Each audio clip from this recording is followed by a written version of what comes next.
This painting is by Johann Fuseli, an 18th century Swiss artist who worked primarily in England. At almost 3 meters tall, it is an extremely large piece. The man in the center of this painting both exists and does not exist. In other words, he is a ghost. Before becoming an artist in England, Fuseli was active as a writer and translator in Switzerland. As a result, he was highly proficient in literature. This piece is in fact based on the story of Theodore and Honoria by the 17th century author John Dryden. Dryden adapted it from the story of Nastasio degli Onesti, a protagonist in Boccaccio's Decameron.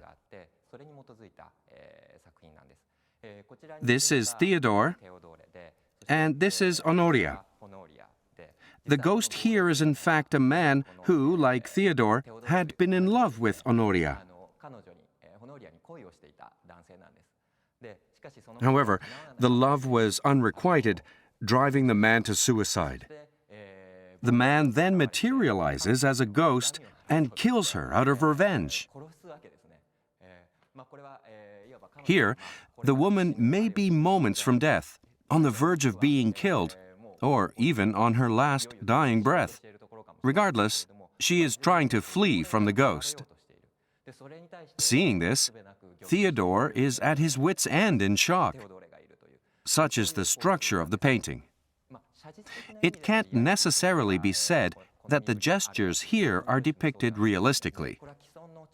This part of the painting is thought to be based on the horse tamers of Montecavallo. The shapes were modeled after an already existing sculpture.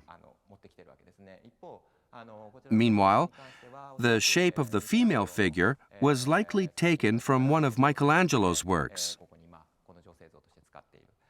In other words, Fuseli takes images from already existing paintings and sculptures and combines them together to form a type of collage or montage. Through the relationship that he creates in his paintings, Fuseli tries to present a different type of reality from the one in which we experience in our lives. For instance, take a look at the face of the horse. It has an almost anthropomorphic expression in its eyes. Physiognomy has been in the West since ancient times. This is the idea that facial expressions directly reflect emotions. That is, one's facial expression is one's emotional state. Based on that, it is clear that Fuseli was aware of the notion of physiognomy. This painting can be considered an example of Gothic horror. A kind of distortion has been used as a tool in order to summon up a sense of dread in the picture. Thus, we can see that this painting makes use of the distortion of reality itself.